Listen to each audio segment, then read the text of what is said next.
যুবক, তোমার গান না শুনলে ঘুম আসে না। কাকা, আপনার গান না শুনলে অটো চলে না। চাচা, আপনার গান না শুনলে অটো চলে না। চাচি, আপনার গান না শুনলে দুঃখ ভোলে না।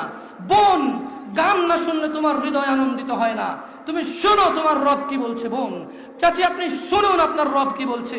চাচা, আপনি শুনুন আপনার রব কি বলছে। যুবক, তুমি শোনো তোমার স্রষ্টা, যার কাছে তোমার নিঃশ্বাস, যিনি চাইলে তোমাকে দগ্ধ করে দিতে পারে জ্বলন্ত আগুনে, যিনি চাইলে তোমাকে দান করতে পারে বাগ বাগিচা নহর, যা তোমার পায়ের নিচে বইবে। এত মহান রব তোমাকে বলছে, ইন্নামাল মুমিনুন, নিশ্চয় যারা ঈমানদার, নিশ্চয় যারা মুসলিম, ঈমান এনেছে, মুমিন, আল্লাযীনা ইযা যুকিরাল্লাহু ওয়াজিলাত কুলুবুহুম, যখন তাদের সামনে আল্লাহর স্মরণ করা হয় তাদের হৃদয় শান্ত হয়ে যায়।